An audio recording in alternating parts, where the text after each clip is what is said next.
Les amis, ça y est, nous y sommes, mardi 28 avril, ce soir, démarrage des demi-finales allées de la Ligue des Champions, le tenant du titre, le Paris Saint-Germain de Luis Enrique face au Bayern Munich. On va se régaler. Il est 16h, heure française.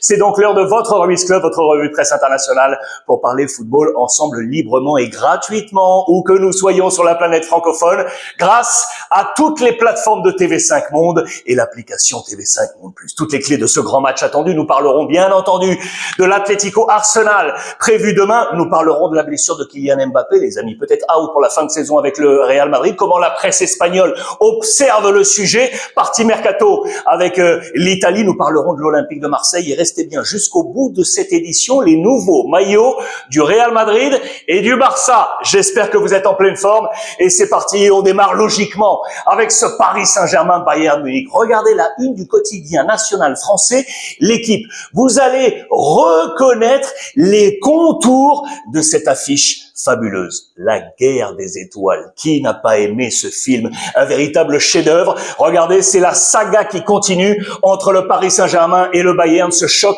est devenu un classique de la Ligue des Champions. Luis Enrique ici juste derrière, avec Vara, avec Olise, avec Ousmane Dembélé, avec Marquinhos ou encore Harry Kane ici face à Pacho. Que la force soit avec toi. Vous le savez, c'est le leitmotiv, le refrain de la guerre des étoiles, transformé dans les colonnes de l'équipe. La force est en eux. Très bon papier, signé Vincent Duluc, à lire bien évidemment sur l'édition digitale de l'équipe. Voici les forces en présence. Je vous rappelle que je ne dispose pas de la tablette magique. Aujourd'hui, je suis à l'extérieur, loin de mon petit bureau, mais on a les outils pour tenter de vous proposer le meilleur avec cet écran, la petite télécommande et la petite clé USB glissée juste derrière. Alors, Safonov dans les buts, charnière centrale, Pacho, Marquinhos, Nuno Mendes, Hakimi, Vitinha, qui serait donc bien là, les amis, avec Zaïre Emery, João Neves. Attention, une petite incertitude ici, on se demande, avec le retour de Fabian Ruiz, est-ce que Luis Enrique va rester sur son milieu, on va dire classique, ou ramener l'Espagnol qui est revenu en forme?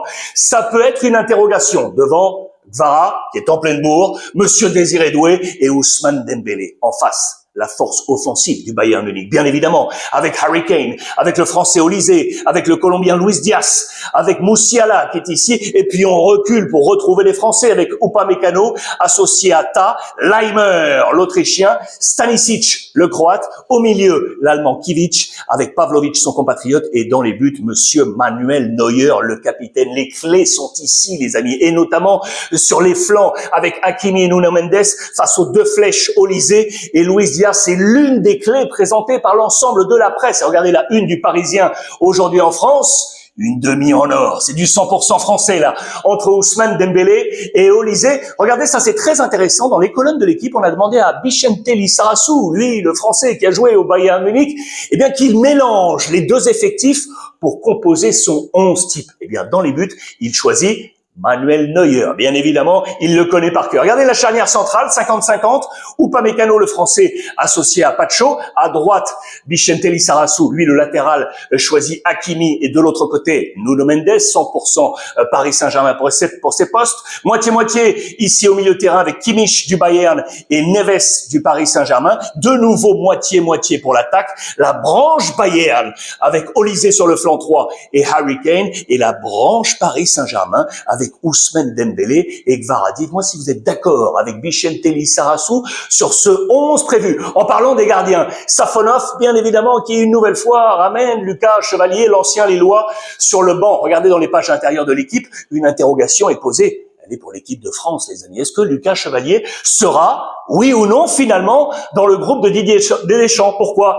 Parce que Monsieur Hugo Lloris retape à la porte, lui qui connaît parfaitement l'équipe de France et qui est en train de faire une saison absolument XXL du côté de Los Angeles avec la MLS, avec un nombre de clean sheets incroyable. Et si Didier Deschamps allait chercher de l'expérience pour le groupe France pour cette prochaine Coupe du Monde, dites-moi ce que vous en pensez, les amis. Est-ce que Chevalier doit, oui ou non, y être, ou est-ce que Hugo Lloris doit revenir dans ce groupe des Bleus? Luis Enrique qui va faire ses choix pour ce soir, pour s'asseoir à la table des grands. J'adore ce papier, signé José Barroso dans les colonnes de l'équipe avec des visages que vous connaissez. Regardez-moi ça. Monsieur Johan Cruyff, bien évidemment, Ligue des Champions avec le Barça dans les années 90. Pep Guardiola, Barça, Manchester City, ou encore l'Italien, Monsieur Arrigo Sacchi, les grands bonhommes de l'histoire également du football moderne et de la Ligue des Champions.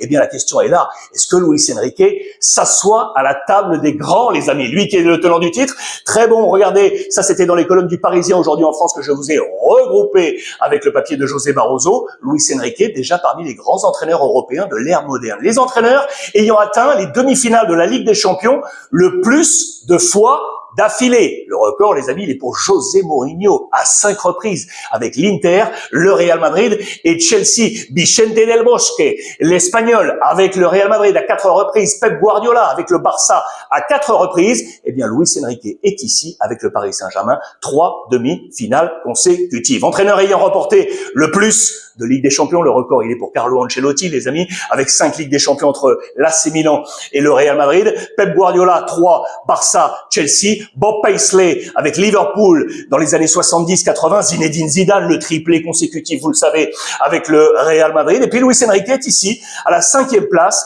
avec 2 Ligues des Champions entre le Barça et le Paris Saint-Germain. Et puis enfin, cette donnée proposée par le Parisien aujourd'hui en France, les entraîneurs ayant amené le plus souvent le Paris Saint-Germain en demi-finale de Coupe d'Europe, c'est Luis Enrique qui est devant, regardez, avec ses 3 devant Luis Fernandez, Thomas Tuchel et Mauricio Pochettino, ultra attendu ce Paris Saint-Germain, Bayern Munich. Demain, Atlético Arsenal et Cholo Simeone face à Mikel Arteta. C'est un grand duel de tacticiens avec beaucoup de différences, bien évidemment, sur les choix, les tactiques, l'attitude. Ça sera une vraie confrontation de style, on peut le dire ainsi. Regardez à la une de Marca, les joueurs de l'Atlético qui ont été interrogés à tour de rôle avec un message fort. Nous voulons écrire notre propre histoire. L'Atlético est déjà allé en finale de la Ligue des Champions, notamment, vous le savez, face au Real Madrid, mais jamais pour la lever. Que va-t-il se passer mercredi? Regardez tous ces joueurs.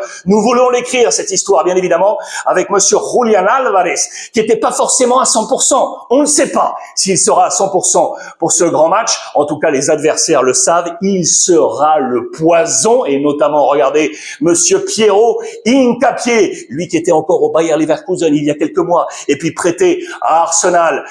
Vous le savez, il est aujourd'hui un élément moteur du dispositif de Mikel Arteta. Il le sait, en face de lui, Julián Álvarez, qui est un joueur exceptionnel, sera l'un des principaux dangers de l'Atlético Madrid. Je vous ai mis les 2 séquences pour voir l'état de forme de ces 2 formations. L'Atlético, regardez, c'est assez simple, toute compétition confondue, rouge les défaites, vert pour les victoires et grisé les matchs nuls. Regardez la tendance de l'Atlético qui a très clairement tout misé, je dis bien tout misé sur la Ligue des Champions, parce que la place Ligue des Champions pour la saison prochaine est quasiment assurée. La bataille pour le podium semble perdue. Villarreal devrait finir 3e, et la 4e place semble clairement, elle est là assurée. Du coup, on a mis toutes les forces dans cette bataille. En Liga, les défaites se sont accumulées. Du côté d'Arsenal, vous le savez, un chouïa en dents de scie, permettant notamment à Manchester City de revenir dans la bataille Première Ligue. Mais les 2 équipes se sont imposées lors des derniers matchs, Athletic Bilbao et Newcastle du côté de Arsenal. Les formations attendues, il y a plusieurs interrogations, je vous l'ai dit, avec notamment Julián Álvarez. Sera-t-il, oui ou non, à 100%? 3 joueurs sur lesquels il y a une petite interrogation et de problèmes physiques. Eh bien, c'est Julián Álvarez, c'est Lookman et c'est Anko, de l'attaque et de la défense. Et on s'interroge également dans les buts. Vous le savez, Musso, l'Argentin, ou Oblak pour faire son grand retour. On nous dit dans les colonnes de Marca qu'Oblak s'est entraîné sur toutes les phases de coups de pied arrêtés, qui, vous le savez, sont un des grands points forts d'Arsenal. On l'a encore vu face à Newcastle avec le but d'Eze sur le corner en 2 temps. Julián Álvarez, vous le voyez, je vous ai mis ça, les amis, parce que en marge du match, bien évidemment, le mercato continue, et il est sur les tablettes, vous le savez, du Barça. Eh bien, regardez, on nous dit très clairement dans les colonnes de Sport que le Barça accélère pour fermer le transfert, vous le voyez, de Julián Álvarez. L'optimisme semble régner et vraisemblablement, l'Atlético Madrid ne serait plus complètement fermé si le prix est mis sur la table par le Barça. Beaucoup de tranquillité des 2 côtés, et vous avez peut-être pu voir sur les réseaux sociaux quelques infiltrations. Je vais placer ça plutôt sur le conditionnel avec les rumeurs. Ce n'est pas une information, on nous dit que la famille de Julián Álvarez aurait peut-être été déjà en train de visiter quelques demeure ou maison du côté de Barcelone. Attention, ce n'est pas de l'information, une lecture sur l'ensemble des réseaux sociaux. Un attaquant pour le Barça, et bien évidemment, c'est le rendez-vous attendu pour Lewandowski. Va-t-il rester, oui ou non, au Barça? On en reparlera dans un instant. Peut-être que la Juventus de Turin sera sa destination. Je vous l'ai dit hier, la MLS, ça semble fermé du côté de Chicago Fire. Enfin, regardez, une dernière fois, le plan probable de l'Atlético pour mercredi face à Arsenal. On partirait là-dessus, donc avec Oblak dans les buts, Anko serait bien là avec Pubi, Nahuel Molina, Ruggeri, Llorente, Koke, Lookman serait bien là, Giovanni Simeone et devant Julián Álvarez avec Antoine Griezmann. La dernière danse, vous le savez, du Français sous le maillot de l'Atlético avant de filer en MLS du côté de Orlando. Et s'il levait cette Ligue des Champions avant d'aller au Barça, avant d'aller au Real Madrid. Regardez, je vous montre ce qui s'est passé également hier en Angleterre. Génial! Match entre Manchester United et Brentford. Carrick qui est en train de réussir une nouvelle fois son pari avec un but de Sesko dans les ultimes minutes de ce match pour faire que Manchester United est en train de consolider la place sur le podium pour être en Ligue des Champions, justement, la saison prochaine. Regardez, c'est ici. Arsenal, 73 points. City, 70. United, 61 points devant Liverpool, 58. Aston Villa, 58. Et Brighton ici, avec 50 points. En parlant de cette première ligue, je voulais vous montrer également cette info, les amis. Chelsea se cherche un entraîneur. Vous le savez, l'intérim est là. Après Rosseigneur, on s'est qualifié, c'est vrai, pour la finale de la FA Cup, mais on cherche un entraîneur du côté de des Blues. Et Iraola, l'Espagnol de Bournemouth, est sur le marché. Eh bien, Chelsea se serait rapproché de lui pour éventuellement le faire venir. C'est à la une de tous les canards en Angleterre, que ce soit en manchette ou autre. Je vous montre ça au passage parce que regardez, les buts de Manchester United, il y a un homme caché derrière tout ça. C'est bien évidemment monsieur Bruno Fernandes. Très bonne stat trouvée sur X avec Spauka, vous le voyez. Regardez ça. Regardez tous ces chiffres. Les 7 derniers matchs de première ligue de Bruno Fernandes pour Manchester United. Regardez le petit ballon pour les buts et le petit A pour assist, passe décisive. Regardez ça. C'est monstrueux sur les 7 derniers matchs. Et regardez du coup le nombre de passes décisives réalisées en une seule saison de première ligue. Bruno Fernandes, les amis, il en est à 19, ok? À 19. S'il en passe une de plus, eh bien, il rentre dans le record pour l'instant tenu avec Mesut Özil, égalité avec lui. C'est entre 2015-2016 du côté de Arsenal, monsieur De Bruyne, bien évidemment, saison 2019-2020 avec Manchester City. Et en haut, monsieur Thierry Henry à égalité avec De Bruyne. Bruno Fernandes peut taper ce record. Il reste encore des matchs pour Manchester United pour aller chercher ce record de meilleur passeur de l'histoire de la Première Ligue. Il est ici pour la passe à Sesko, vous l'aurez compris. L'information sur Iraola, les transférés également ici. Puis je voulais vous montrer ça. Xavi Simons, les amis. Xavi Simons, le néerlandais, devrait, non pas devrait, l'information est tombée, c'est officiel, vous l'avez vu sur les différents sites, 8 mois d'absence. 8 mois d'absence. Fin de saison pour lui, pour Tottenham, dans cette bataille pour le maintien très attendu et fin d'espoir pour participer à la prochaine Coupe du Monde avec sa sélection nationale. C'est une très mauvaise affaire, ça, pour Tottenham, qui, vous le savez, est à la bataille, regardez, pour le maintien dans cette Première Ligue. Regardez, Première Ligue USA, avec 4 matchs à jouer. Le dernier ticket de relégation se jouera-t-il entre West Ham et les Spurs de maintien? Bien évidemment, ça va se jouer là. Voilà le calendrier. Je vous laisse porter un regard. Tottenham va-t-il, oui ou non, se sauver et se maintenir dans cette Première Ligue pour la saison prochaine? Ça, je sais que vous l'adorez. Vous le savez, comme tous les mardis, c'est le 11 type de la Gazzetta dello Sport. On file à Barcelone et à Madrid dans quelques petites secondes. Regardez le 11 type. Après lecture des championnats de ce week-end, 2 hommes sont mis en avant. Monsieur Eze, je viens de vous en parler, Arsenal, et Monsieur De Bruyne.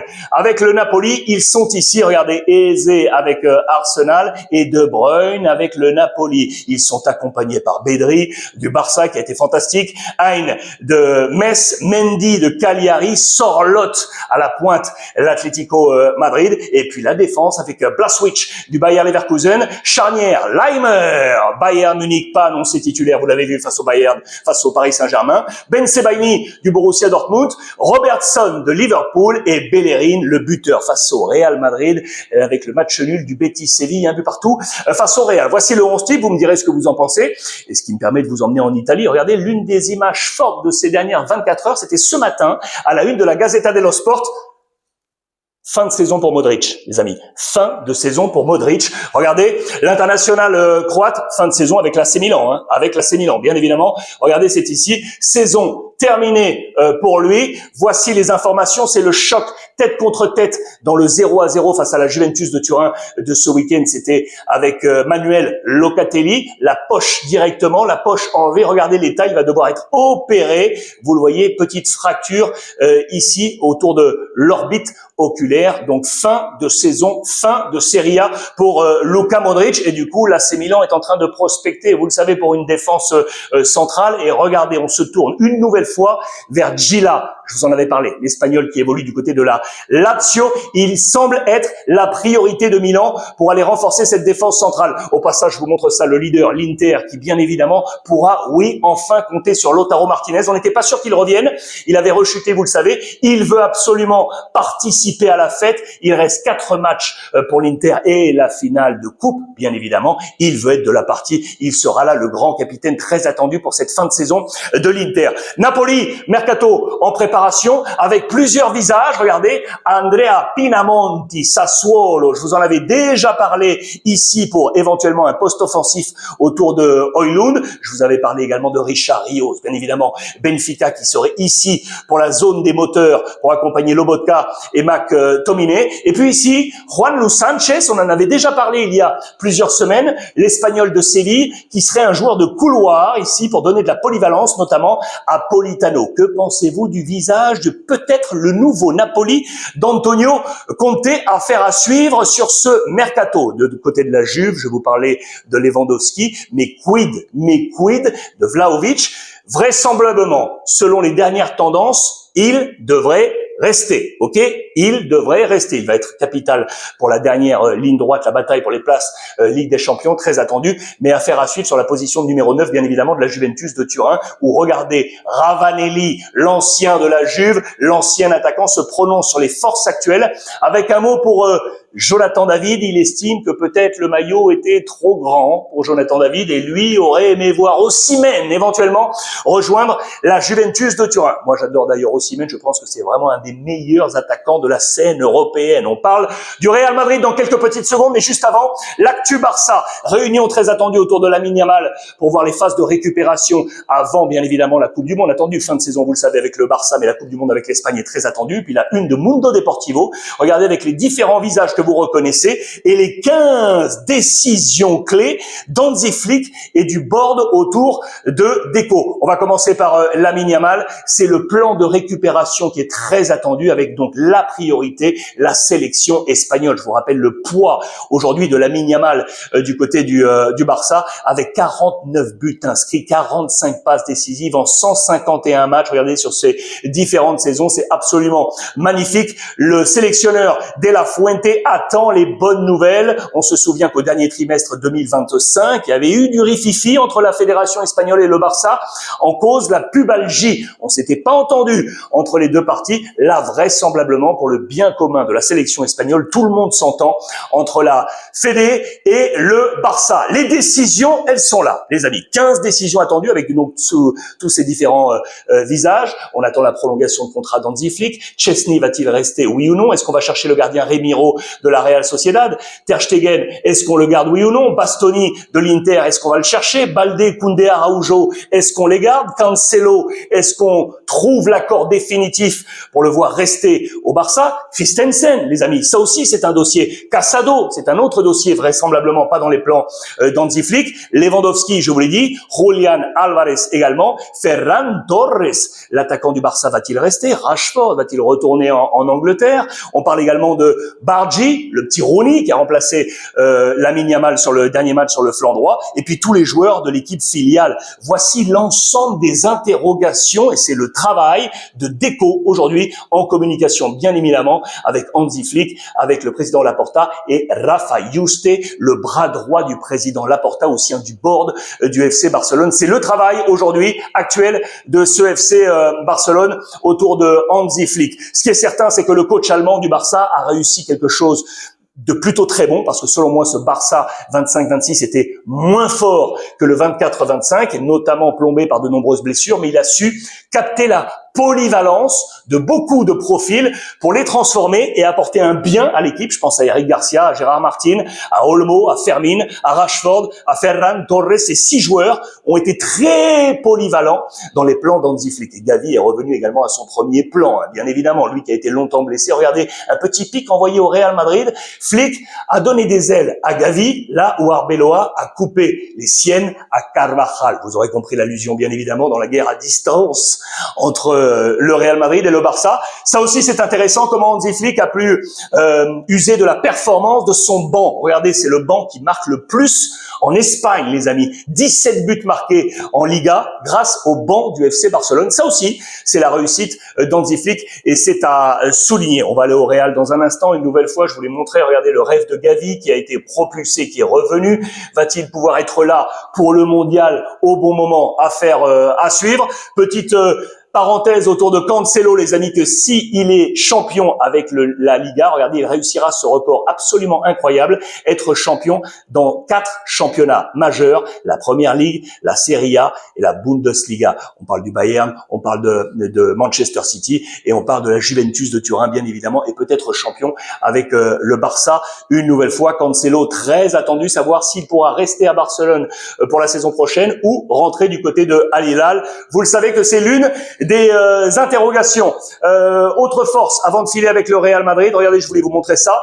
Vous le savez que Deco est en travail donc notamment sur le profil de Victor Munoz. J'adore ce petit. Il était au Real Madrid, vous le savez. Vraisemblablement, le Real a tout bloqué parce qu'ils ont une option pour le faire revenir, a tout bloqué pour empêcher le Barça de le voir quitter Osasuna et venir en Catalogne. Mais vraisemblablement, Deco n'a pas posé les armes, n'a pas déposé les armes et serait prêt à partir à la bataille pour le faire venir. Il y a une autre option, c'est celui-ci, c'est Yann Virgili, je vous en avais déjà parlé, ancien du Barça qui est aujourd'hui du côté de Majorque. On pourrait le faire revenir, c'est moins cher et ça peut être intéressant pour le côté, je vous avais déjà parlé de ces 2 profils, surveillez-les bien, c'est l'avenir de ce Barça peut-être et l'avenir de la sélection espagnole. Je voulais vous montrer ça, très intéressant, dans les colonnes de Mundo Deportivo, le sprint du Barça pour repasser devant le Real Madrid depuis la défaite dans le derby catalan face à Girona qui avait fait que le Real était leader. Et bien depuis, le Barça a enchaîné, regardez les victoires, alors que le Real Madrid d'Arbeloa a laissé genoux à terre pour faire qu'aujourd'hui, eh bien l'écart soit de 11 points, le plus large possible pour aller chercher le titre de champion. C'est vraiment l'échec, vous l'aurez compris, du côté d'Alvaro Arbeloa et de ce Real Madrid. Les informations Kylian Mbappé, la blessure dont je vous ai parlé, vous l'avez très certainement vu sur les réseaux sociaux. On nous montre très clairement que dans les colonnes de sport que le Français pourrait être incertain pour le Classico très attendu là dans quelques jours maintenant. Dans les colonnes de l'équipe, on nous dit que c'est sans gravité. On pense bien évidemment à une blessure de courte durée pour ne pas voir Kylian Mbappé, eh bien éventuellement ne pas être à 100% pour la Coupe du Monde. Ça c'est assez logique pour l'équipe de France, très attendue. Sport qui envoie là aussi une autre petite fléchette au Real Madrid.